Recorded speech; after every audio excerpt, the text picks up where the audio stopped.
Tolo de do yo mudir kamande do. Tolo de do yo mudir kamande do. Tolo de nankero be katimudo. Tolo de nankero be katimudo.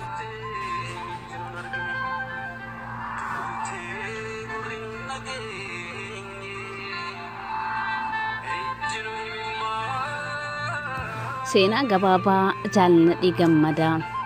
Jaalladhii Gammadaa maqaan dhaloota isaa Qaasim Haaji Usmaan Roobaa jedhama. Maqaan ittiin beekamu maqaa qabsoo Nadhii Gammadaa jedhamuun beekama. Nadhiin bara 1955 kutaa Arsii Ona Zuwaay Dugdaa keessatti abbaa isaa Haaji Usmaan Roobaa fi haadha isaa Aadde Amiinaa Borseerraa dhalate. Jaalladhii Gammadaa obboleewwan dhiiraa 8 fi dubara 4 waliin dhalate. Jaalladhiin barnoota isaatiin sadarkaa tokkoffaa irraa hanga yuunivarsiitiitti barataa cimaa ture. Qormaata kutaa 12ffaa irratti qabxii olaanaa galmeessuudhaan yuunivarsiitii Finfinneetti ramadamuun ogummaa fayyaa barnoota faarmaasii barachaa ture. Barnoota isaa waggaa tokkoffaatti qabxii olaanaa galmeessuudhaan barnoota waggaa tokkoffaa akkuma xumureen roorroo uummata Oromoo irratti raawwatamu jibbuun barnoota isaa addaan kutuun osoo maatii isaatti hin deebi'in bara 1986 abootti makame.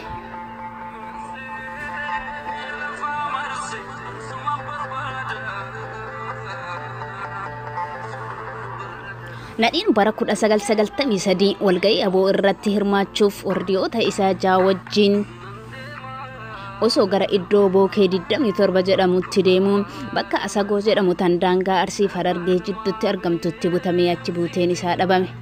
Nadhiin goota sammuu qaroo kan yoo dubbatu haasawa isaa jechoota akka rasaasaatti onnee nama kutu kan sagalee onnattummaa fi kutannoon dubbatu saniin hedduu beekama. Akkuma sagalee haasawa isaa Nadhiin goota murannoo fi kutannoo dhugaa qabudha. Har'amee jechoota muraasa dhaadannoo gatii qabdu ta'uu kan haasawa isaa humna qabeessa keessaa walitti guureen haa yaadannu.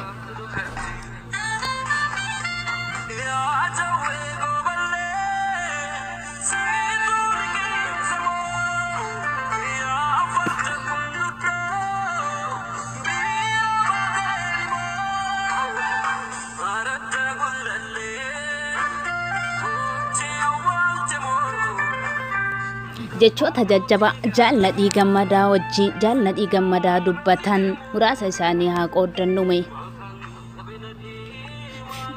Biyya keenya jaalannu nama wajjin qooddanna. Feenu ammoo akka barbaannetti bulfachuun mirga keenya.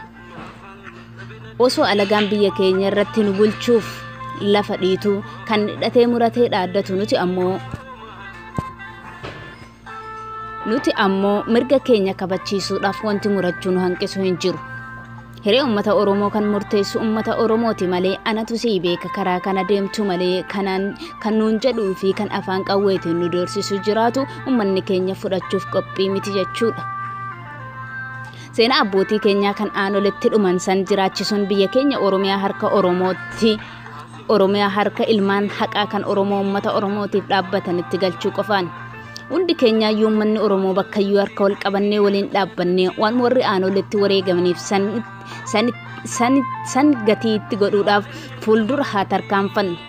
Oromoon tokko amantiin addaan ba'u, Oromoon gosaan addaan ba'u, lagaan addaan ba'u, gaaraan addaan ba'u. Kan Oromoo adda qoqqooduuf tattaafatu haa badu. Biyya Oromoo irratti abbaan biyyaa Oromoodha. Biyya Oromoo irratti Oromoo malee namni biraa murteessuu hin danda'u. Kan warra biraan irratti murteessisu dhidhiibu haa badu. Jaalladhii Gammadaa akkuma barnoota maatii isaa biraa manaa bahetti barnoota isaa addaan kutuun roorroo saba isaa irra gahaa jirtu sammuun isaa taa'ee ilaaluu waan dadhabdeef qabsoo Oromoo aboodhaan gaggeeffamutti makamuun hanga har'aatti achi buuteen isaa dhabame. Jaalladhii Gammadaa naannoo Tigraay keessatti hidhamee dararamaa jira kan jedhuu fi Nadhiin ajjeefameera kan jedhu yaadota qabataman hin taanetu jira. Uummanni Oromoo goota sabaaf jedhee achi buuteen isaa dhabamte barbaachuun dirqama Oromummaati. Nadhii Gammadaa goota ija barbadaa Maandeellaa Oromoo saba keenya maaloo nuuf barbaadaa. Xumurameera galatooma.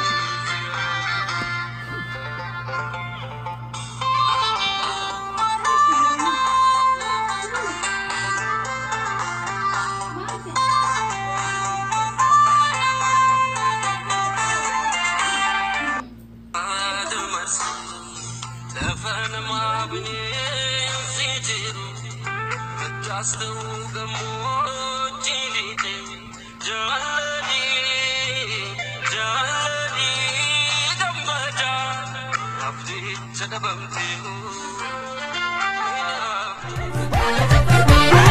Tola dedu yomu dirqaman dedu Didu yomu dirqaman didu Tola dinnan qeerroon beekatti muddu Dinnaan qeerroon beekatti muddu Tola dedu yomu dirqaman dedu Didu yomu dirqaman didu Tola dinnan qeerroon beekatti muddu Dinnaan qeerroon beekatti muddu Lakkino dhiisi jennaan didee nunaala tuyoo qeerroon sitti mudde Lakkino dhiisi jennaan didee nunaala tuyoo qeerroon sitti mudde Dhiis lakkii dhiisi jennaan didee Nunaala tuyoo qeerroon sitti mudde Dhiis lakkii dhiisi jennaan didee Nunaala tuyoo qeerroon sitti mudde Dhiis lakkii dhiis lakkii Dhiis lakkii dhiis lakkii Dhiis lakkii dhiis lakkii Dhiis lakkii dhiis lakkii Farra binnaan daale yaabbatu malee baatu harreedhaan boombisa dhagaa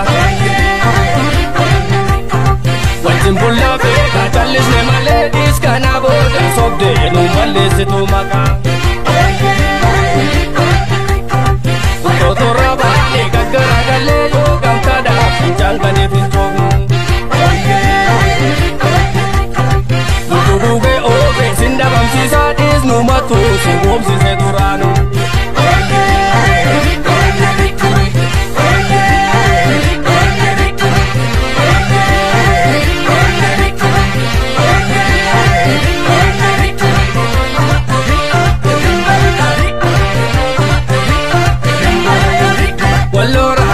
Finfinneen kan Oromooti arguuf teessa Innooti miti kinooti Finfinneen kan Oromooti arguuf teessa Innooti miti kinooti Walloo raayyaa Finfinneen kan Oromooti arguuf teessa Innooti miti kinooti Walloo raayyaa Finfinneen kan Oromooti arguuf teessa Innooti miti kinooti Walloo raayyaa Waldayaan kan Oromooti Walloo raayyaa Obboonis kan Oromooti Walloo raayyaa Magdalaan kan Oromooti Walloo raayyaa Marsaanis kan Oromooti Walloo raayyaa Ijjuunis kan Oromooti Walloo raayyaa Boorannis kan Oromooti Walloo raayyaa Warra Iluu kan Oromooti Walloo raayyaa Himanoo kan Oromooti Walloo raayyaa Baabboonis kan Oromooti Walloo raayyaa Ombolchaan kan Oromooti Walloo raayyaa Daaseenis kan Oromooti Walloo raayyaa Baateenis kan Oromooti Walloo raayyaa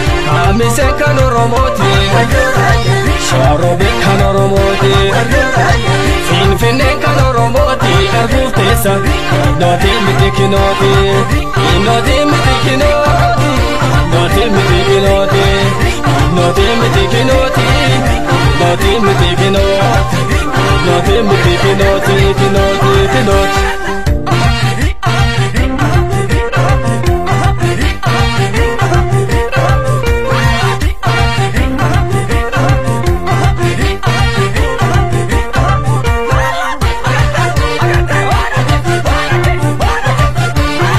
Tola dedu yomu dirqaman dedu Didu yomu dirqaman didu Tola dinnaan qeerroon beekatti muddu Dinnaan qeerroon beekatti muddu Lakkino dhiisi jennaan didee nunaala tuyoo qeerroon sitti mudde Lakkino dhiisi jennaan didee nunaala tuyoo qeerroon sitti mudde Dhiis lakkii dhiisi jennaan didee nunaala tuyoo qeerroon sitti mudde Dhiis lakkii dhiisi jennaan didee Nunaala tuyoo qeerroon sitti mudde Dhiis lakkii dhiis lakkii Dhiis lakkii dhiis lakkii Yoof kabajaan namas kabajuma farra baadha dheeratu yaajamaa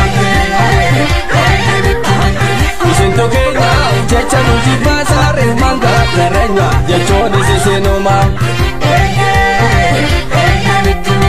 Shagar Finfinnee balballi shanii shanan qeerroo tarreetu waardiyyaadha Teessan kabajaa keessa jiraadha taa'uu kennaan ni galtan keessummaadha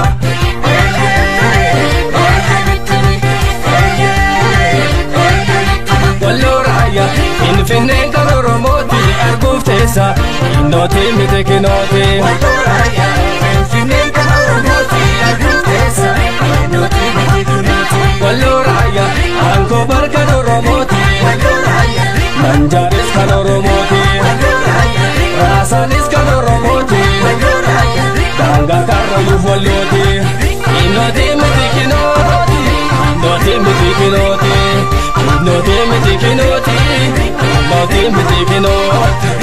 Kinoti miti kinoti kinoti kinoti